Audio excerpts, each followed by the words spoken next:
মোষ রেখে বাতা পাত এবং এত পরিমাণ বাতা যার একার মোষের বাতা দিয়ে মাঝারি ধরনের ফ্যামিলি দুটি তিনটে বাঁচতে পারত। কত দামি মোষ আল্লাহ তারে দান করছিল। দাড়ি রাখতে অনুমতি চা লাগে, ডিপার্টমেন্টে দাড়ি রাখতে বড় অফিসারের কাছে দরখাস্ত করা লাগে। আস্তাগফিরুল্লাহ। মুসলিম কান্ট্রি, 90% মুসলমানের দেশ। এদেশের প্রেসিডেন্ট মুসলমান, এদেশের প্রধানমন্ত্রী মুসলমান, স্বরাষ্ট্রমন্ত্রী মুসলমান, পররাষ্ট্রমন্ত্রী মুসলমান, ধর্মমন্ত্রী মুসলমান। এত মুসলমানের ভিতরে মুসলমান ডিপার্টমেন্টে সেনা প্রধান মুসলমান, সেই দেশে দাড়ি রাখতে 10টা দরখাস্ত লেখা লাগে, তাও পাস হয় না, বহুত চেষ্টা করা লাগে। আর সেই দেশে, যেই দেশে মোষ রাখলি ভাতা পাওয়া যায়। সুবহানাল্লাহ। কর্নেল উসমানী মোষ রেখে বাতা পাত এবং এত পরিমাণ বাতা যার একার মোষের বাতা দিয়ে মাঝারি ধরনের ফ্যামিলি দুটি তিনটে বাঁচতে পারত। কত দামি মোষ আল্লাহ তারে দান করছিল। সোনার চাইতে দামি। ওর একটা মোষের দাম এক বড়ি সোনার চেয়ে বেশি। মোষ রাখলি ভাতা পাওয়া যায়, আর দাড়ি রাখতে দরখাস্ত করা লাগে। মোষ রাখলি তাকে স্মার্টম্যান বলে, thank you, oh my first class মোষ হয়েছে। আর দাড়ি রাখলে কয় তোর কিরম দেখা যাচ্ছে। বাপে ছেলে রে কয় তুই দাড়ি রাখছিস, বুড়ো বুড়ো দেখা যাচ্ছে। মাতে ছেলে রে কয় তোর বাবা যে সাবালে গেল না, তুই বুড়ো হয়ে গেলি কে।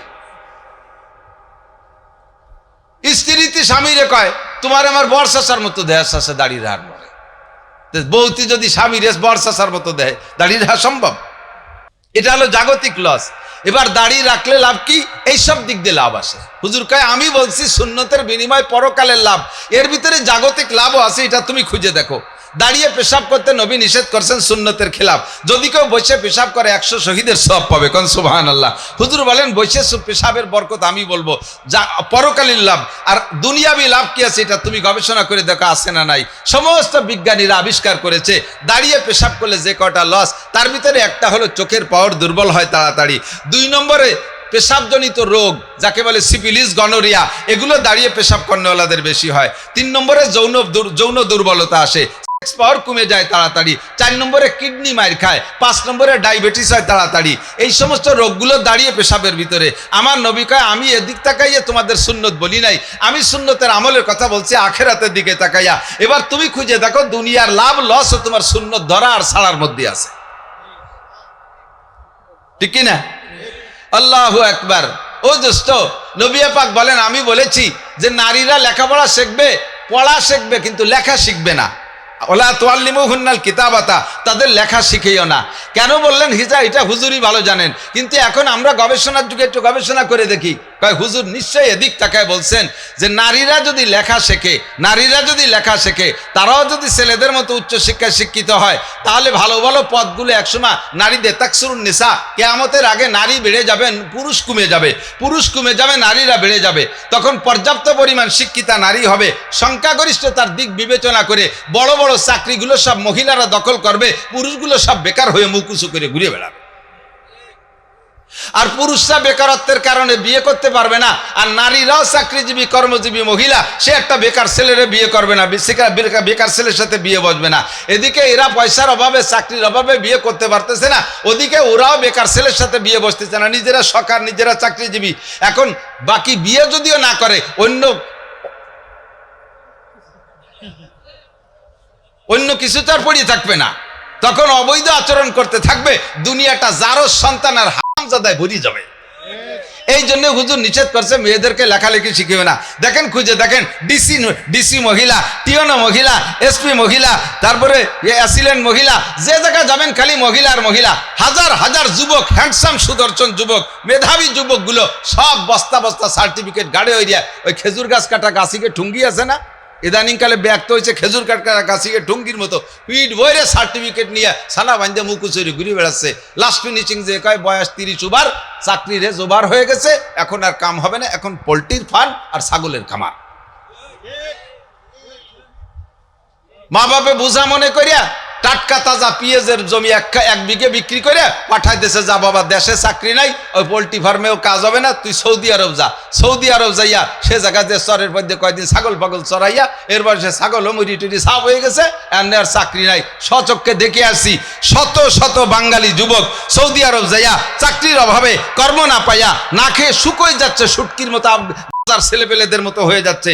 আমরা হজে উমরায় গেলে কত যে যুবকরা আসে, এসে সাক্ষাতে আসে, এই যে ফেসবুকে টের পাই যে আমরা গেছি, এসে সাক্ষাৎ করিয়া যার সময় হুজুর বলতেও লজ্জা লাগে, আপনারা আসছেন দেশ থেকে, আমরাই আপনাদের কিছু হাদিয়া তোফা দেব। দুঃখের বিষয় হুজুর, সেদিক তো তৌফিকই নাই। আমার বাসা পর্যন্ত যাওয়ার জন্য 10 রিয়াল ভাড়া, যদি কেউ না বলতেন 10টা রিয়াল দিতেন তাহলে একটু গাড়িতে যেতাম, নাহলে প্রায় 5-6 ঘন্টা লাগবে পায়ে হেঁটে যেতে। পাঠায় দিচ্ছেন বিদেশ। যুবকগুলো সব বেকার। শেখ হাসিনার কাছে চাকরি চাইছি, দেবে কোন জায়গা থেকে? চাকরির ভ্যাকান্সি দখল করায় বসায় রাখছে। 60% চলে গেছে নারীদের ভিতরে। আমাদের ছোটবেলায় যখন প্রাইমারিতে পড়তাম, বড় লোক যদি দস্তারখানে খানা খায়, ডাইনিং টেবিল না থাকে, সমসাথী বড় লোকরা তার ধিক্কার দেয়, ভিক্ষুক হয়ে গেছে, পয়সা কবরই নিয়ে যাও, একটা ডাইনিং টেবিল বানাতে পারো না। আমাদের গোপালগঞ্জে যারা আছেন তারা মাঝে মাঝে যদি গোপালগঞ্জে থাকেন, ডিসি সাহেবকে দেখে থাকেন, দেখছেন আমাদের গোপালগঞ্জের ডিসি সাহেবকে, আলহামদুলিল্লাহ। কয়েকদিন আগে ওনার বাসায় আমাদের 10 জন আলেমরে দাওয়াত দিয়েছে, ডিসি সাহেবের বাসায়।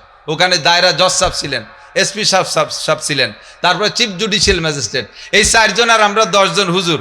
রাতের বেলা সন্ধ্যা 7টা থেকে রাত 10টা পর্যন্ত গল্প স্বল্প, জামাতে নামাজ পড়ছি আমরা। এরপরে স্যারের বাসায় খানা, আল্লাহু আকবার, ওনার বাসায় দস্তারখান বিছিয়ে আমাদেরকে খানা খাওয়াইছে, ফ্লোরে দস্তারখান বিছিয়ে খানা খাওয়াইছে। এনাকে অন্যান্য অফিসাররা মুসকি মুসকি হাসে, স্যার ডিসি সাহেব, ডিসির উপর দিতে আর কেউ নাই, বাকি যতই আসুক, কর তো কায়দা নেই। স্যার আপনার বাসায়ও ডাইনিং টেবিল নাই, বলার তো কায়দা না, কিন্তু মনে মনে ধিক্কার দেয়, মনে মনে ক্রিটিসাইজ করে। ডাইনিং টেবিল কেনার পয়সা নাই, ডাইনিং টেবিল কেনার পয়সা ডিসির নাই। আল্লাহু আকবার। এই সময় সুন্নতের পর আমল করা কঠিন বিদায় আল্লাহ তাআলা আমাদের জন্য সহজ ব্যবস্থা রেখেছে। একটা সুন্নতের পর আমল করলে 100 শহীদের সব। বলেন সুবহানাল্লাহ, বলেন না সুবহানাল্লাহ। নবীর জামানায় 1000 মাদ্রাসা বানাইলে যে নেকি, এই জামানায় একটা মাদ্রাসা বানাইলে তার চেয়ে বেশি নেকি। কারণ সেই সময় ছিল স্বর্ণযুগ, মাদ্রাসা করা সহজ ছিল। আর এখন মাদ্রাসা বানানো বড় কঠিন। পয়সা নাই, করি নাই, সরকার সমর্থন করে না, সরকার সহযোগিতা করে না, বরঞ্চ আরো উল্টো টানে। মাদ্রাসা হইলে এক সময়কার সরকার ছিল, সরকারের মন্ত্রীরা বলতো এত মাদ্রাসা হতে দেওয়া যাবে না, ব্যাঙ্গের ছাতার মতো পুট করে এক জায়গায় মাদ্রাসা উঠে যাচ্ছে, ব্যাঙ্গের ছাতার মতো পুট করে মাদ্রাসা উঠে। তুমি ব্যাঙ্গের ছাতার মাদ্রাসা চেনো? ব্যাঙ্গের ছাতার মধ্যে কি আলিফ বে পড়ায়? ব্যাঙ্গের ছাতার মধ্যে অবিহি কলা হাদ্দাসা না পড়ায়? তুমি জিন্দেগিতে মাদ্রাসার বারান্দায় দিয়েও হাঁটো নাই, মাদ্রাসার ভিতরে যাও নাই। মাদ্রাসার ভিতরে গেলে তোমার শিক্ষা হয়ে যাবে। যত অফিসাররা আমাদের মাদ্রাসায় আসছে, বড় বড় অফিসাররা আলহামদুলিল্লাহ আমার ওখানে যায়, শিল্পপতি কোটিপতিরা গেছে, মাদ্রাসার ছাত্রদের আদর্শ দেখে, কথা শুনে, তাদের সালাম শুনে, তাদের শৃঙ্খলা দেখে মাবহুত হয়ে গেছে। 500 ছাত্র আমার মসজিদে, মাদ্রাসার মসজিদে জোহরের নামাজ পড়ে, আমি যদি বলি চুপ, একবার বলি চুপ, আরে কোনো কথাই হবে না। বছরের শুরুতে একবার বলে দিছি, মসজিদে প্রত্যেক দিন মাগরিবের নামাজের পরে ছোট বড় সবাই 4 রাকাত তাওয়াবিন পড়বা। আর দ্বিতীয়বার আমার বলা লাগে না, ডেলি সব ছাত্র তাওয়াবিন পড়ে। বলে দিছি একবার, প্রত্যেক দিন ছেলেরা বাদ ফজর সূরা ইয়াসিন তেলাওয়াত করবে। একবার বলে দিছি, কোনো উস্তাদ না থাকলে আমার মসজিদে সূরা ইয়াসিন তেলাওয়াত মিস হয় না। মাঝে মাঝে বিভিন্ন হাই স্কুলে যাই, হাই স্কুলে ম্যাট্রিক পরীক্ষার দিন সমাপনী দোয়ায় যাই, যা আল্লাহু আকবার, 400, 500, 600, 800 ছাত্রছাত্রী, মেয়েদেরকে স্কুলের ভিতরে রাখে, ছাত্রদেরকে ছেলেদেরকে সামনে বসায় দিছে। এই সামনে যে ছেলেরা আছে, 16 জন শিক্ষক আইলো লাঠি নিয়ে পাশতে ঘুরতি তালে তা ওকে থামানোর জন্য। আইলো লাঠি জানেন? যে লাঠি দিয়ে আল চষে তারা আইলো লাঠি কয় না, এই আইলো লাঠি নিয়ে করে। আর মেয়েরা ঘরের ভিতরে কেমন ইরাকের যুদ্ধ লেগে গেছে, ধুম দাঁড়াক্কা, তা তো ঠেয়াই বাড়া যাচ্ছে না। আর আমার মাদ্রাসার ছাত্রদেরকে একবার বলছি চুপ, অথবা মুখে বলা লাগে আঙ্গুলে ইশারা দিছি। আদর্শ শিক্ষার কারখানা, এখানে সরকারের কোনো বিনিয়োগ নেই, সরকারের বিনিয়োগ সব অন্য জায়গায়। সরকার লাগবে না, আমাদের সরকার আল্লাহ কামুল হাকিমিন। কথা বলুন ঠিক না? এই সময় মাদ্রাসা করা বড় কঠিন, মসজিদ করা বড় কঠিন, সুন্নতের পর আমল করা বড় কঠিন। এই জন্যই কঠিন সময় যদি কেউ আমল করে, নবী পাক বলেন অনুকূল পরিবেশে ইবাদত করার চাইতে প্রতিকূল পরিবেশে ইবাদত করলে আল্লাহ বেশি নেকি দান করে। মাঠটা যদি শুকনো থাকতো, রাস্তা যদি শুকনো থাকতো, যাতায়াত ব্যবস্থা ভালো থাকতো, তাহলে অনেক লোক বাইরে যাইতো। সেই সব বৃষ্টি বাদল কাদা কিসের উপেক্ষা করে আসা, এটা একটা প্রতিকূল পরিবেশের মাহফিল। অন্য অনুকূল পরিবেশে মাহফিল করলে যেই পরিমাণ নেকি পাইতেন, শুনলে আল্লাহ তাআলা আজকে তার চাইতে অনেক বেশি নেকি দান করবে। বলে আমিন। এলো বাড়তি একটু কয়ে ফেললাম, তাই এসে গেল কয়ে গেলাম। আপনাদের কাদা কিসের ভিজে জায়গা বসেন, অশোনার মধ্যে নেকি বেশি, তাই করার জন্য এতখানি দূরে কইলাম। তার ফাঁকে মেলা আওয়াজ হয়ে গেছে, আর বেশি বাড়া যাবে না। আল্লাহ, কিছু লোক বেশি হয়ে গেছে, পরবর্তীতে আসছে, বসার জায়গা পাচ্ছেন, আপনারা অনুমতি দিলে উন্ডা চলে যাক। যদি বৃষ্টি বদল আবার এসে পড়ে। আমি বেদায়া ওয়ান নেহায়া, আমাদের আরবিতে একটা কিতাব আছে বেদায়া ওয়ান নেহায়া, এর মানে হলো শুরু থেকে শেষ। খেয়াল করে না, খেয়াল করেন, আমি যে আয়াত পড়ছি সেই আয়াতের দিকে যাচ্ছি, বলবো না বাদ দেব? বেদায়া ওয়ান নেহায়া, শুরু থেকে শেষ। ওই কিতাবটা এমন ভাবে লিখছে যে শুরু থেকে শেষ পর্যন্ত মানব জীবনে মুসলিম জিন্দেগিতে যাহা কিছু দরকার সব ওর মধ্যে আছে। বেদায়া ওয়ান নেহায়া। কুরআন শরীফের ভিতরে আল্লাহ পাক একটা আয়াত নাজিল করেছেন, যে আয়াতটাও আমাকে শুরু থেকে শেষ পর্যন্ত শিক্ষা দিয়েছে। বেদায়া ওয়ান নেহায়া, শুরু কি আর শেষ কি, শুরুটা কেমন শেষটা কেমন, মাঝটা কেমন। আল্লাহু আকবার। মানুষ দাফন করার সময় আমরা একটা আয়াত পড়ি না? মানুষ মাটি দেওয়ার সময় পড়েন তো, মিনহা খলাকনাকুম পড়েন, অফিহা নুঈদুকুম অমিনহা নুখরিজুকুম তারাতান উখরা। পারেন? সবাই পারেন? সবাই পারেন? যদি এমনি মুখস্থ না থাকে আমার সাথে কি পড়ছেন? আল্লাহর কসম, পড়তে কে এক অক্ষরের বিনিময় 10টা করে নেকি পাইছেন। সুবহানাল্লাহ কইল না সবাই? আর একবার, দুইবার তো পুরোপুরি কইছেন সবাই। প্রত্যেকের জান্নাতের মধ্যে বিশাল দুইটা ফলদার গাছ লাগানো হয়ে গেছে, আর একটা লাগানো হয়ে গেছে। রাতভর গাছ লাগাতেই তাহলে থাকবেন ইনশাআল্লাহ। সুবহানাল্লাহ। তো একটা হরফে 10 নেকি, মান করা হারফাম মিন কিতাবিল্লাহ ফালাহু হাসানাতুন ওয়াল হাসানা। ফাঁকেরটা এই এদিক তাকান, ফাঁকেরটা ভুল ভেঙে দিয়ে যায়। আমাদের ভিতরে তো বহুত নতুন নতুন ফতোয়া শুরু হয়ে গেছে। তো এই নতুন ফতোয়ার মধ্যে একদল ফতোয়া দেওয়া শুরু করছে যে কুরআন শরীফের তর্জমা না বুঝে পড়লি কোনো নেকি হবে না। একথা শুনছেন কি না? বিশেষ করে আমাদের সাদ সাহেব দামাত বরকাতুহুম তবলিগ জামাতের এক গ্রুপের আমির ইন্ডিয়ার থেকে সাপ্লাই দিয়েছে যে কুরআন শরীফের তর্জমা না বুঝে পড়লে নেকি হবে না।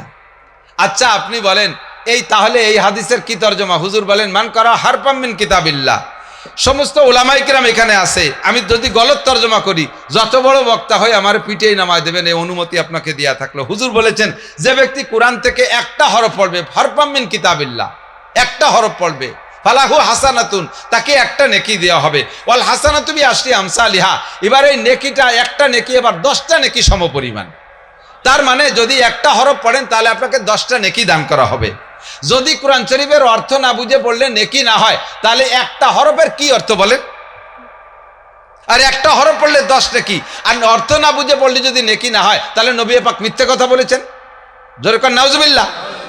তাহলে হরফ কোরআন শরীফকে বিনা তর্জমা না জানে পড়লেও নেকি হয়, এটা একই মাত্র কিতাব যে কোরআন শরীফটা না বুঝে পড়লেও নেকি হয়, বুঝে পড়লে আরো বেশি নেকি হয়। কথাগুলো ঠিকই ঠিক না? তা আপনি যে মিনহা খলাকনাকুম অফিহা নুঈদুকুম অমিনহা নুখরিজুকুম পড়েছেন, এর তর্জমাটা একটু শুনে নেন। পড়তে আমরা মানুষকে মাটি দেওয়ার সময় এই কথাগুলো পড়ি মানে কি, এই কেমন যেন মাইয়াতরে এই কথাটা বলতেছি, হ্যাঁ মাইয়াত মিনহা খলাকনাকুম, তোমার এই মাটির থেকে বানানো হয়েছে। আমি বলতেছি, যেহেতু কারে বলতেছি, যারে মাটি দিচ্ছি তারে বলতেছি না। মিনহা খলাকনাকুম, কথা তো আল্লাহর, আমি রিপ্লাই করতেছি, তার মানে তোমাকে এই মাটি থেকে বানানো হয়েছে। অমিনহা নুখরিজুকুম মিনহা খলাকনাকুম অমিনহা অফিহা নুঈদুকুম, আবার এই মাটির মধ্যে তোমাকে ঢুকানো হচ্ছে। অমিনহা নুখরিজুকুম তারাতান উখরা, প্রথমবার যেমন বের করা হয়েছে আর একবারও তোমাকে মাটি থেকে উত্থান করা হবে। ঠিক কি ঠিক না? এই কথাগুলো আমরা মাইয়েত, মানুষ মাটি দেওয়ার সময় মাইয়েতরে শুনেছি। মাইয়েত কি এই শুনে তার জিন্দেগির আর একটা সেকেন্ডও পরিবর্তন করার সুযোগ আছে? তার ভিতরে কোনো আমলি পরিবর্তন আনা সম্ভব? সে তো চলেই গেছে, ঠিক না?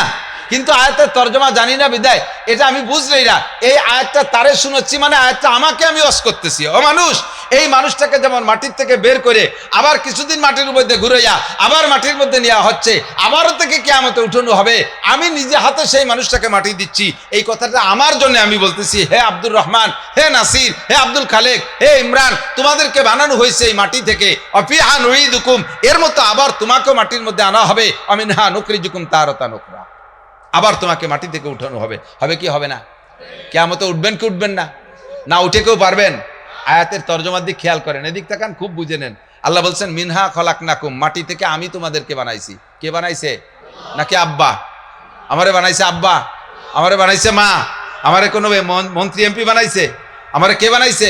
আল্লাহ। তাই বলে আমি বানাইছি, আমি, কেউ না, আমি বানাইছি। মিনহা খলাকনাকুম অফিহা নুইদুকুম, এদিক তাকান, আমি বানাইছি, কিন্তু যদি আল্লাহ বলতেন অফিহা তাউদুন, অফিহা তাউদুন, তোমাদের একটা সীমা রেখা দিয়ে দেবে, একটা টাইম বলে দেবে, এই টাইমের মধ্যে শেষ করে তোমরা চলে আসবা, অফিহা তাউদুন, আবার আসবা। আল্লাহ ডাক দিতেন, হয় আব্দুল খালেক কোন জায়গা আসো, পিএসটিএস উঠুনু বাদ দাও, পাট বাসা বাদ দাও, চলে আসো। তাহলে আমি কি বলতাম, না আল্লাহ আমার পাট বাসা বাকি রয়েছে, এখনো পিএস আটে নিয়ে বাড়ি নেই, আর ছেলে মেয়ে কত জয় ঝামেলা, আমি আজকে আসতে পারতেছি না, এই কই আমি এরাই যেতে পারতাম। আল্লাহ কয় না, অফিহা তাউদুন কই নেই, অফিহা নুরিদুকুম, তোমার সময়ের সুযোগের দিকে আমি তাকাবো না, অফিহা নুরিদুকুম, আমি আল্লাহ তাআলা তোমাকে 100 তলা 500 তলা দালানের উপরে যদি মরো থাকো, তুমি যদি বিমানও যদি চড়ে থাকো, আমি ওখান থেকে তোমাকে মাটির মধ্যে এনেই ছাড়বো। অফিহা নুরিদুকুম অমিনহা নুখরিজুকুম, এ জায়গা আল্লাহ বলতে পারতেন অমিনহা তাখরুজুন, তুমি এর থেকে বের হবা, এ বলে নাই অমিনহা নুখরিজুকুম। তাখরুজুন মানে কি, হাসরের মাঠে আল্লাহ তাআলা ডাক দেবে, এ কে কোন জায়গা মরিয়ে মাটির তলে গেছিস, সেই জায়গা থেকে উঠি আয়, এইভাবে আল্লাহ আদরে আল্লাহদের ডাক দেবে, যা আসো উঠে আসো, আমি তো তালাশ করে পাচ্ছি না, কে কোন আগানে বাগানে মাটি দিছে, এতদিন পর্যন্ত ভুলে গেছি, একটু উঠি আয়, এই বলে আল্লাহ ডাকবে না। তাহলে যদি কয় যে উঠি আসো, একজনও উঠবো না, কই উঠলি খবর আছে, ও জায়গা গেলে বিপদ আছে, আগান বাগানে জিহানে আসি, এই জায়গায় ফলাই টলাই থাই। আল্লাহ কয় আমি হ্যাঁ বলবো না, আমি কি বললাম, নুখরিজুকুম, বের করে ছাড়বো। যেমন প্রথমবার বানাইছিলাম মাটি থেকে, যেমন তোমাকে ঘাড় ধরে মাটির নিচে এনে ছাড়ছি, ওই রকম হাসরের মাঠে উঠে ছাড়বো। একটা মানুষও মাটির নিচে লুকায় পালায় থাকার কায়দা, কোনো রাজা বাচ্চা, কোনো চেয়ারম্যান মেম্বার, আরে বাংলাদেশে জয় জামেলা হলে আর এক দেশে পলায় থাকা যায়, কিন্তু হাসরের মাঠের জয় জামেলার থেকে কোনো মাটির তলে পলায় থাকা যাবে? আল্লাহ বের করেই ছাড়বে, ঠিক কি ঠিক না? তাহলে শুরু, মাঝে কি হলো, এরপরে শেষ হয়ে গেছে না, বিদায় আর নেহায়া, শুরু থেকে শেষ। এবার একটু খেয়াল করেন, আমারে বানাইছে কি দিয়ে? সৃষ্টি জগতে সবচাইতে দামি সৃষ্টির নাম কি? মানুষের চাইতে দামি কেউ আছে? ফেরেশতা দামি না মানুষ দামি? জিন দামি না মানুষ দামি? কাবা ঘরের চাইতেও মানুষ দামি, আসমান জমিনের চাইতে মানুষ দামি, সোনার উপর চাইতে মানুষ দামি, হীরা কাঞ্চন থেকে মানুষ দামি, কথা বলুন ঠিক কি ঠিক না? সব চাইতে মানুষ দামি। তো এই দামি মানুষ আল্লাহ বানাইছে কি দিয়ে? মাটি দিয়ে। কে সোনা দিয়ে বানাইলে পারতো? রূপই দিয়ে বানাইলে পারতো? হ্যাঁ, অন্য কোনো দামি পদার্থ দিয়ে, জবরজাত জমরজাত লাল ইয়াকুত দামি পাথর দিয়ে বানাইতে পারতো। আল্লাহ কয় না, মাটি দিয়ে বানাইছি, এই জন্য যে মাটির দুইটা বৈশিষ্ট্য আমার অত্যন্ত পছন্দের, এই বৈশিষ্ট্য দুটা অন্য কোনো পদার্থের মধ্যে নাই, এই দুইটা বৈশিষ্ট্য যাতে তোমার ভিতরে থেকে আমি পাই, এজন্যই তোমারে মাটি দিয়ে বানাইছি। মাটির 1 নম্বর বৈশিষ্ট্য হলো মাটি বড় ধৈর্যশীল, মাটি বড়, পাহাড় পর্বত সব উঠে দিয়েছে, মাটিতে কোনোদিন বিরক্ত বোধ করে না। 50 তলা 100 তলা দালান মাটির উপরে বসাই দিছি, মাটিতে কয় না মিয়া তুমি তো 1 মনের বেশি বতি পারো না, আমার গাড়ি এত বড় বোঝা উঠাই দিলে কে? এ কি কোনোদিন মাটিতে কয়? 200 বছর পর্যন্ত মাটিরে কাইটে পুকুর বানায় ব্যবহার করছি, 200 বছরের মাথায় যাইয়া, 200 বছরের মাথায় যাইয়া ড্রেজার দিয়ে সেই পুকুর ভরাট করে সে জায়গা 30 তলা দালান ঝুলিয়ে দিছে। মাটিতে কোনোদিন কইছে মিয়া একটু বোধ পাও, একটু উমন পাও, এতদিন পর্যন্ত খুশে মুছে বইর বানাইয়া মাছ গাছ ছাড়িয়ে খাইছো, আর এমনি একটু ভরাট করি তারপর আমার 30 তলা দালান উঠে দিছো, তুই কয় কোপ খাতি পারিস, একটু দুটো কোপ খেয়ে দেখ। এ কি কোনোদিন মাটিতে কইছে? জীবন ভরে এর উপর দিয়ে হাঁটাচলা করে মাটিতে কোনোদিন কইল না মিয়া আমি আর ভাত তলে থাকবো না, মাথার উপরে উঠবো, এ কথা কোনোদিন কই নাই। মাটির ভিতরে ধৈর্য আছে না নাই? 2 নম্বরে মাটির ভিতরে আর একটা গুণ আছে, সেটা হলো আমানতদারি। মাটিরে যা দেবেন তার চেয়ে বেশি দেয়। পেঁয়াজের বীজ 1 কেজি পেঁয়াজের বীজ বুনই দেন, মাটিতে 20 মণ পেঁয়াজ দেয়। 1 কেজি পাটের বীজ দেন, মাটিরে সে 20 মণ পাট দেয়। 1 মণ ধান বুনই দেন, মাটির ভিতরে সে আপনারে 100 মণ ধান দেয়। কথা বলুন ঠিক কি ঠিক না? একটা আমের আঠি দেন মাটিরে, সে আপনারে বিশাল একটা গাছ দিয়ে 50 বছর হাজার হাজার আম দেয়। একটা নারকেল দেন মাটির ভিতরে, সে আপনারে 50 বছর কত শত না পার না নারকেলের ডাব দেয়। মাটিরে যা দেবেন তার চাইতে বেশি দেয়। মাটির মধ্যে আমানতদারি আছে, মাটির মধ্যে ধৈর্য আছে।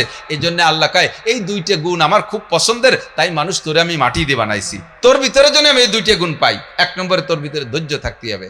ওয়াতাওয়াসাউ বিল হাক্কি ওয়াতাওয়াসাউ বিস ওয়াল আসরি ইন্নাল ইনসানা লাফি খুসর ইল্লাল্লাযীনা আমানু ওয়া আমিলুস সালিহাতি ওয়াতাওয়াসাউ বিল হাক্কি ওয়াতাওয়াসাউ বিস সবর। ও বান্দা তুমি ধৈর্য ধরো, ওয়াস্তাঈনু বিস সাবরি ওয়াস সালাহ, তোমার মধ্যে ধৈর্য আসতে হবে। পাগলামি করো না, মাতলামি করো না, বেয়াদবি করো না, তুমি ধৈর্য ধারণ করো। আর তোমার ভিতরে আমানতদারি রাখো, খেয়ানত করো না। খেয়ানত আর আমানত, খেয়ানতদারি, খেয়ানত করা আর এই বেয়াদবি করা, এই দুইটা জিনিস আমার কাছে অপছন্দনীয়। তোমার মধ্যে ধৈর্য থাকতে হবে, আমানতদারি থাকতে হবে, ভদ্রতা থাকতে হবে, নম্রতা। শেখ সাদি রহমতুল্লাহ আলাইহি বলেন, গুলিস্তার ভিতরে লেখছে, নশায়ত বনি আদমে খাকে জাদ কে দর সর কুনদ কে রতুন দিও বাদ তুরাবা চুনি তুন দিও সরকশি নাপিন্দা রমজ খা কিয়া জাতেশি। এ যুবক, নশায়ত বনি আদমে খাকে জাত, বনি আদম মানব জাতি, এদেরকে বানাইছে তো মাটি দিয়ে। এই মাটির বানানো মানুষের উচিত না অহংকার, তাকাব্বুরি, ফখর, গৌরব আর বেয়াদবি করা, এটা মানুষের উচিত না। মানুষ হবে নম্র ভদ্র। যুবকরে যদি বলি, যুবক তুমি এরকম করো কেন? যুবক ইদানিংকালে যুবক ঘাড় বাঁকায় বলে, আমি কি আপনার খাই? আপনি আমাকে জ্ঞান দিতে আসছেন? ভাষা পাল্টা দিছে। আগে কইতো কে বুদ্ধি দেওয়া লাগবে না, এখন ভাষা পাল্টা কয় আপনার তোমার জ্ঞান নিতে হবে। আপনি আমাকে জ্ঞান দিতে আসছেন? রাস্তায় দিয়ে চলি, যুবক রাস্তায় দাঁড়ানো মোবাইল নিয়ে দেখতেই তালে আছে। আমরা গাড়িতে হরেন দেই, তাও সরে না। কাছে যে কলি, বাবা একটু সরে দাঁড়া। কয় এত ব্যস্ত হয়েছেন কা? দাঁড়ান, আমি মোবাইল দেখতেছি। শেখ সাদি বলেন, তুরাবা চুনিতুন দিও সরকাশি, তোমার এই বেয়াদবি আর গুস্তাকি দেখে আমার মনে হয় না যে তুমি মাটির বানানো আদম সন্তান, বরঞ্চ আমার মনে হয় তুমি আগুনের বানানো শয়তানের বাচ্চা, শয়তান। তুরাবা চুনিতুন দিও সরকাশি নাপেন্দা রমজ খা কিয়া জাতেশি, তোমারে মাটির বানানো মানুষ মনে হয় না, তোমাকে মনে হয় যেন আগুনের বানানো শয়তান। নম্রতা, ভদ্রতা, এই আদব লেহাজ, এগুলো খুব অভাব হয়ে গেছে। আমরা আগে খেয়াল করেন, মুরব্বীরা সাক্ষী দেন, আপনারা যখন স্কুলে পড়েছেন, আপনারা আরো উচ্চ শিক্ষায় শিক্ষিত, আমরা মাদ্রাসায় পড়েছি, প্রাইমারিতে মাদ্রাসায় চলে গেছি। মাদ্রাসায় যাইয়া এক জামাত উপরে যে ছাত্র ভাই থাকতো, আমার এক ক্লাস উপরে, 1 বছর সিনিয়র, তাকে উস্তাদের মতো সম্মান করতাম। স্কুলে পড়ছেন, বলেন ঠিক কি ঠিক না? আমরাই জামাতখানায় 1-2 জামাতে পড়ছি, দাওরার জামাত, মেশকাতের জামাতের ছেলেদেরকে সম্পূর্ণ উস্তাদের মতো মনে করে তাদেরকে ভয় করে এড়াই চলতাম। স্কুলে ক্লাস 1-2-তে পড়ছি, 5-এর ছেলেদের কাছেও যাইতাম না, তারা বড় ভাই, তাদের সম্মান করতে হবে। আর এখন ক্লাস 4-5-এর পোলাপান 8-9-এর ছেলেদেরকে প্যান্ট খুলিয়ে নিয়ে যায়, তাদের লুঙ্গি ধরে টান দেয়। বেয়াদবি বাড়ছে কি বাড়ে নাই? এই বেয়াদবির জন্য তোমার মানুষ দিয়ে বানাই নেই, মাটি দিয়ে বানাই নেই, তোমার আদবের জন্য মাটি দিয়ে বানানো হয়েছে। আল্লাহ তাআলা আমাদেরকে সকলকে এই কথা স্মরণ রেখে, মাটির থেকে সৃষ্টি, মাটির মধ্যে যেতে হবে, আবার মাটির থেকে উঠানো হবে, উঠাইয়া ফাঁকা মাঠে ছেড়ে দিয়ে বলা হবে, যাও তুমি যেদিক খুশি সেদিক চলে যাও, এমন নয়। লা তাজুলু কদমা ইবনে আদম হাত্তা ইউসাল আন আরবা, 4টি প্রশ্নের জবাব না দিয়ে যাইতে পারবেন না। এক কদম আপনাকে সামনে বাড়তে দেওয়া হবে না। উঠাবে তো আল্লাহ উঠাই ছাড়বে, উঠাইয়া আবার আল্লাহ সামনে দিয়ে ফাঁকা ছেড়ে দেবে না যে যেদিক খুশি সেদিক চলে যাও। আপনাকে 4টি ইমিগ্রেশন আছে, 4টি ইমিগ্রেশন আছে। বিমানে উঠতে যেমন 4টি ইমিগ্রেশন আছে, 1 নম্বরে পাসপোর্ট ইমিগ্রেশন, 2 নম্বরে বডি ইমিগ্রেশন, 3 নম্বরে লাগেজ ইমিগ্রেশন, 4 নম্বরে টিকিট ইমিগ্রেশন। এই 4টে চেকপোস্টে আপনাকে চেক করার পরে তারপরে বিমানের গাড়িতে উঠতে দেয়। সেম কোয়ালিটি জান্নাতের গাড়িতে উঠতে হলে আপনার জিন্দেগি 4টি ইমিগ্রেশন। 1 নম্বরে আন উমরিহি ফিমা, আপনা গোটা জীবন কোথায় কাটাইছেন নারী আর পুরুষ বলে যান। 2 নম্বরে শাবাবিহি, ও যুবক তোমার যৌবনকালটা কোথায় কাটাইছো, ফিমা আবলা, যৌবনকাল কোথায় কাটাইছো কয়ে দাও। 3 নম্বরে আন মালিহি মিনাইন ইকতাসাবা ওয়া ফিমা আনফাকা, মাল কোত্থেকে কামাই করেছো, কোথায় খরচ করেছো, জবাব দিয়ে যাও। 4 নম্বরে মাযা আমিলা বিমা আলিমা, উলামায়ে কিরামের কাছ থেকে কম কথা শোনো নাই, অনেক কথা শুনেছো, এ কথার পর কয়টা আমল করছো, একটু জবাব দিয়ে যাও। আল্লাহ তাআলা আমাদের ওই জবাব দেওয়ার কাঠগড়ায় যেন না দাঁড় করে। এক শ্রেণী মানুষ বিনা হিসাবে জান্নাতে চলে যাবে, আল্লাহ তাআলা আমাদের বিনা হিসাবে পার হওয়ার ব্যবস্থা করে দিক। যদি প্রশ্নে দাঁড়ও হই, যেন ওই 4 প্রশ্নের জবাব সঠিকভাবে দেওয়ার তৌফিক দান করেন, বলেন আমিন। আমরা এখন থেকে সুন্নতের একটু আমল করতে পারবো না? লম্বা বয়ানের ভিতরে কি নিয়ে বাড়ি গেলাম, একটু হাতে নতে কয়েকটা সুন্নতের একেবারে হাতে ধরাই দেই। আজকে থেকে পাক্কা প্রতিজ্ঞা করেন। 1 নম্বরে কলেমাটা পড়ে তো আমরা মোমেন হয়েছি। 1 নম্বরে আজকে থেকে পাক্কা প্রতিজ্ঞা করি, নামাজটা ছাড়বো না। একটু নিয়ত করা যাবে না? যুবক খেলাধুলা করো খেলাধুলা। গতকালকে আমি গোপালগঞ্জ প্রযুক্তি বিশ্ববিদ্যালয়ে MBA BBA এর ছেলেদেরকে নিয়ে আমরা উলামায়ে কিরাম ছিলাম, জোর হয়েছে ওখানে, ভিতরে তশকিল করলাম। আল্লাহর রহমতে কয়েকশো ছেলে এই উচ্চ শিক্ষিত, তারা তবলিগে 1 চিল্লা 3 চিল্লা 3 দিন 10 দিনের জন্য তশকিল হয়ে গেছে। এরা সব দাড়ি অনেকে নেই, তারপরে আল্লাহর রহমতে তাদের তাহাজ্জুদ কামাই নেই, তারা জামাতে নামাজ পড়ে। এই জিন্দেগিটা যদি সুন্দরভাবে গড়ে উঠাইতে পারেন যৌবনকাল থেকে, তাহলে এইটাই হলো সবচাইতে দামি জিন্দেগি। আজকে থেকে আমি পাক্কা প্রতিজ্ঞা করি। তারা খেলাধুলা করে না তা না, তারা ক্রিকেট খেলে, ফুটবল খেলে, ইত্যাদি খেলাধুলা করে, সুন্নতি তরিকার ভিতরে থেকে সুন্নতি পোশাকের মধ্যে থেকে। তুমিও খেলাধুলা করো, ফাঁকে আজান হইলে নামাজটা পড়ে নাও। আপনারা ক্ষেত খামারে যান, পাট পেঁয়াজের খেতে যান, ধান কাটতে যান, আজান হইলে নামাজটা পড়ে নেন। 1 নম্বরে নামাজ পড়া যাবে তো? যাবে তো? রমজান পাইলে রোজা রাখবো? রাখবো। যত বয়ান হোক, এই মূল নতিজা হলো এগুলো। 3 নম্বরে আল্লাহ যদি তৌফিক দেয় হজে যাবেন তো? একটু হজের নিয়ত করেন না? হ্যাঁ, কমপক্ষে একটা উমরা করি। জীবনে কি একবার কাবা ঘর দেখার শখ হয় না? টাকা হলি মিয়া খালি জমি রাখো, তাই উমরায় যাবা কবে? মরার পরে উমরায় যাবেন। উমরায় যাবেন একবার, ওই কাবা ঘরটা, কালো ঘরটা সচক্ষে দেখে নামাজ পড়ে আসার পরে, বাড়ি আসার পরেও দেখবেন অনেকদিন পর্যন্ত নামাজে দাঁড়ানোর সাথে সাথে কাবা ঘরটা আপনার চোখের সামনে হাজির হয়ে যায়। আমার হুজুর, আমার মাদ্রাসার নায়েবে মোহতারাম ভারপ্রাপ্ত ভাইস প্রিন্সিপাল হুজুর মুফতি ইমরান সাহেব, আল্লাহ কত বড় ভাগ্যবান বানাইছে ওনারে। প্রায় প্রত্যেক মাসে না হলে 1 মাস, 1.5 মাস, 2 মাসের ভিতরে একবার যাচ্ছে এক দল নিয়ে। অত্যন্ত সুন্দর পরিবেশন। যারাই গেছে তারাই এসে প্রশংসা করছে। হজের ভিতরে অনেক প্রশংসার অপ্রশংসার ব্যাপার আছে, ওখানে অনেক সুযোগ সুবিধার বেশ কম থাকে, খুব সুন্দরভাবে। তো হুজুর প্রত্যেক মাসে একবার যাচ্ছে, যাইয়ে চলে আসার পরে এই 1 মাসের ভিতরেই আমি ওনার ভিতরে অনেক আমলের ভিতরে পরিবর্তন দেখি। আর একবার চাই, আমি বছরে একবার যাই, 1 বছর শেষ হতে হতে আমার ভিড়ের দুর্বলতা এসে যায়। তো জিন্দেগিতে একবারও দেখলেন না, জীবন ভরে কি খালি ক্যালেন্ডারের কাবাঘর দেখবেন? একবার দেখবেন না সচক্ষে? কার কার নিয়ত আছে ইনশাআল্লাহ? উমরায় যাবেন তো, হজে যাবেন তো ইনশাআল্লাহ? আল্লাহ হাতগুলোরে কবুল করে নাও, আল্লাহ হাতগুলোরে কবুল করে নাও। জীবনে একবার হলে হজ উমরা করা তৌফিক দান করো। মাশাআল্লাহ, আলহামদুলিল্লাহ, আল্লাহ কবুল করুক, আল্লাহ কবুল করুক। তাহলে নামাজ, রোজা, হজ, আল্লাহ পয়সা হলে জাকাত দেবেন তো? মৌসুমি ফসল খেয়াল করেন, মাদ্রাসার হুজুররা এসে আপনাকে কাছ থেকে কাড়িয়ে কুড়িয়ে নিয়ে যায়, রাগ হবেন না কোনো সময়। এই মৌসুমি ফসলের আপনাদের কাছ থেকে 40 ভাগের 1 ভাগ গরিবের হক, নিয়মতান্ত্রিক ভাবে দিচ্ছেন না। যে কোনো ভাবে হুজুররা চাইয়ে চিনতে কাহামাঙ্গা করে নিলেও আল্লাহ তাআলা ইচ্ছা করলে সেই ওসরের দায়িত্ব আপনাকে মুক্ত করে দিতে পারে। বিরক্ত বোধ করবেন না। আর যদি একবার বিরক্ত বোধ করেন, অনেক সময় আল্লাহ তাআলা আপনার ফসলকে আপনাকে পরীক্ষা করার জন্য ফেরেশতাকে মাদ্রাসার ছাত্র অথবা ভিক্ষুক বানায় পাঠাবে আপনার বাড়ির সামনে। আর আপনি তাদেরকে দেখেই, আয় হুজুর দিচ্ছি জম্মেদ দিয়া, পাট দেবো না কুষ্টা দেবো, এদিকে খড়ি সহ দেবো, বাঁশ দেবো তো আহিয়ালা বাঁশ দেবো, এদিকায় মৌলবীরা এই করো ওই করো সেই করো, সমন্বয় করো, এবার শুভানৈরি দেবো ইত্যাদি কয়ে যদি দাওয়া মারেন, ওই যারে দাওয়া মারছেন ওটা কিন্তু মাদ্রাসার ছাত্র না, ওরা কিন্তু জিব্রাইল আর মিকাইল হয়ে বসতে পারে। কিসসা বুখারী শরীফের মধ্যে আছে, সময় নাই বলতে পারলাম না। কাজেই এই ফেরেশতা যে আল্লাহর কাছে যদি মামলা দেয় যে আল্লাহ তুমি কারে দান পাঠ দেছো, দেখো সে এই ব্যবহার করে আলেম তালবে আলিমের সাথে, আল্লাহ কয় সাফ করে দে। আগামী বছর ওই গোলায় যে কটা আছে তা পসপে, মাঠে যা আছে সেগুলো বৃষ্টিতে তলায় বলায় সব শেষ হয়ে যাবে। শিক্ষার দরকার আছে না নাই? শিক্ষিত মানুষ আর অশিক্ষিত মানুষের মধ্যে পার্থক্য আছে না? আল্লাহ পাক নিজেই বলেন, ইরফাইল্লাহুল্লাযীনা আমানু মিনকুম ওয়াল্লাযীনা উতুল ইলমা দারাজাত। যাদেরকে আল্লাহ পাক ঈমান দান করেছেন আর ঈমানের সাথে যাদেরকে কোরআন আর হাদিসের ইলম দান করেছেন, দারাজাত, তাদের সম্মান দুনিয়া আখিরাতে সব চাইতে বেশি।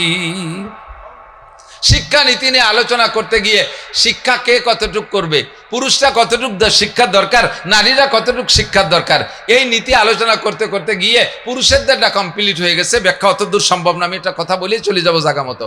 এরপরে নারীদের শিক্ষা নীতি নিয়ে আলোচনা, নারীরা কতটুক লেখাপড়া করবে, এই বিষয়ে আলোচনা করতে যাইয়া কোরআন শরীফের ভিতরে খুঁজছে, কিন্তু ওখানে নারীদের শিক্ষার পরিমাণ বলা হয় নাই। হাদিসের মধ্যে আছে, হুজুর বলেন তলাবুল ইলমে ফারিদাতুন আলা কুল্লি মুসলিম, দ্বীনি ইলম শিক্ষা করা সকল নরনারীর উপরে ফরজ।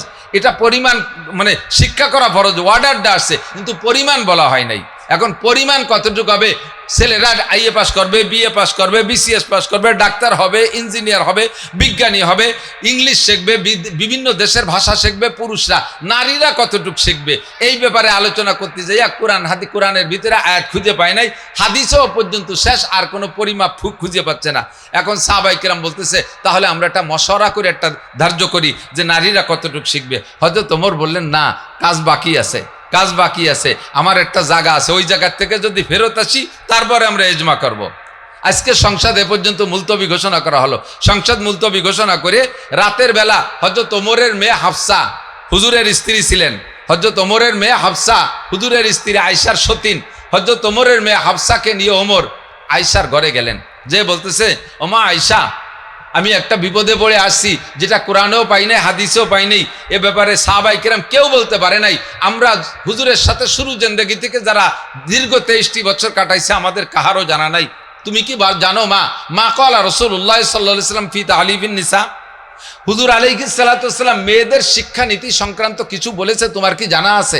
মেয়েরা কতটুকু লেখাপড়া করবে?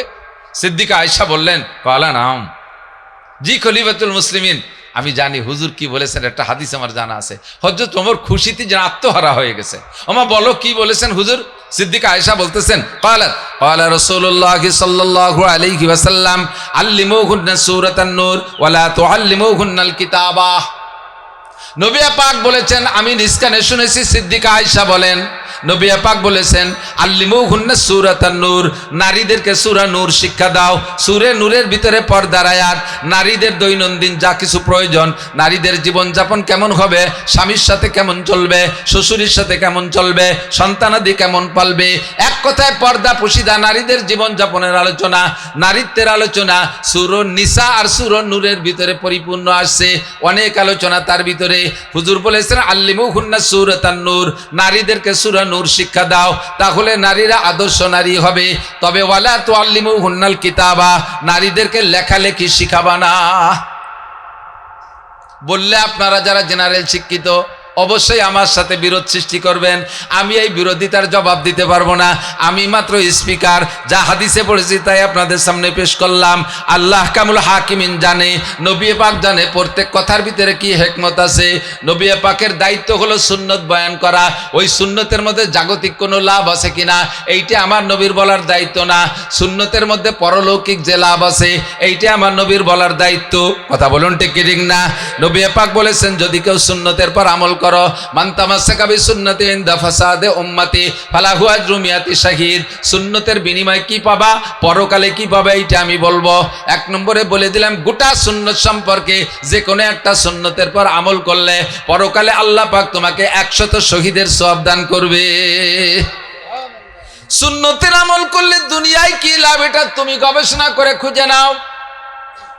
তুমি যদি বান্দা মেসওয়াকের পর আমল করো, মেসওয়াক একটা সুন্নাত, এইটার পর আমল করো, 5 ওয়াক্ত নামাজে মেসওয়াক করো, নবী পাক বলেন এর বিনিময়ে তোমাকে নেকি দেওয়া হবে। আমি এইটা বলবো, এক ওয়াক্ত নামাজের সাথে যদি, নামাজের ওযুর সাথে যদি আপনি মেসওয়াক করেন, তাহলে 1 ওয়াক্ত নামাজের বিনিময়ে আপনাকে 70 ওয়াক্ত নামাজের সব বেশি দেওয়া হবে।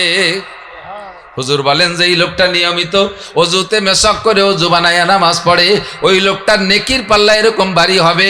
সবচাইতে বড় লাভ হলো ওই লোকটার মরণের সময় জবানে কলেমা তয়্যিবা নসিব হবেই হবে। আমার বলার দায়িত্ব সুন্নতের পরলৌকিক ফায়দা। যদি কোনো উম্মত পুরুষ আমার দাড়ি রাখে, দাড়ি সুন্নতের পর আমল করে, দাড়ি লম্বা 1 মুঠ, জোরে বলেন কয় মুঠ? 1 মুঠের আগে, 1 মুঠ লম্বা হওয়ার আগে যদি দাড়িরে সাইটা কাইটা খাটো করে রাখে, চাষার চাইতে বেশি গুনাহ, চাষার চাইতে বেশি গুনাহ। 1 মুঠের আগে যদি কেউ দাড়িরে কাইটা সাইটা খাটো করে, যদি ইমাম সাহেব এরকম হয়, ওই ইমামের পিছনে নামাজ পড়া মাকরুহে তাহরিমি। মুয়াজ্জিন যদি দাড়ি কাইটা সাইটা খাটো করে, ওই ইমাম মুয়াজ্জিনের আজান দেওয়া মাকরুহে তাহরিমি। দাড়ি হইতে হবে 1 মুঠ লম্বা। একটু বলি কয় মুঠ? 1 মুঠ লম্বা হবে। এই 1 মুঠ দাড়ি রাখলে তোমার পরলৌকিক লাভ কি? হুজুর বলেন, কিয়ামতের ময়দানে দাড়ির ওসিলায় হাজার হাজার লক্ষ লক্ষ মানুষ আমার সুপারিশ পাইয়া জান্নাতে যাইবে। এটা হলো আমি সুন্নতের বিনিময়ে পরকালের লাভের কথা বলবো। বাকি এর ভিতরে দুনিয়াবি কি লাভ আছে এটা তুমি গবেষণা করে খুঁজে নাও। এবার মেডিকেল সায়েন্সের বিজ্ঞানীরা গবেষণা করে পাইছে দাড়ি রাখলে লাভ কি। 1 নম্বরে, দাড়ি কাটলে লস কি সেটা আগে বুঝি। দাড়ি যত বেশি কাটবে পাকবে তত আগে আগে। বুঝতে পারলাম না কথা কন? দাড়ি যে যত কাটবে তার দাড়ি পাকবে তত। দাড়ি কাটিয়ে কাটিয়ে পাকা দাড়িরে সারিয়ে রাখছেন, দেখতে দিচ্ছেন না। ইয়ং রয়েছেন, খোকা হয়ে সাজিয়েছেন, মানে অল্প বেশি ইয়াং খোকা আছেন। হঠাৎ করে কোনো সরমুনার পিসাব বা কোনো তবলিগলাদের ফলায় পড়ে দাড়ি রাখিয়ে ফেলাইছেন। আপনি চাচা হওয়ার পথে একদিন দাড়ি রাখেন নাই, যখন রাখিয়ে ফেলাইছেন 100টে দাদা হয়ে গেছেন, মাঝে চাচা হওয়ার সুযোগ পাননি। ফকা ভক সাদা, সাসপেন বেশি পাকবে বেশি। কথা কন? মেডিকেল সায়েন্সের বিজ্ঞানীরা আবিষ্কার করেছে গবেষণা করে তারা পেয়েছে দাড়ি যত বেশি চাচবেন তত চোখের পাওয়ার দুর্বল হবে, এর উপরে একটা প্রেশার, এটা চোখের পর্যায়ে পড়ে।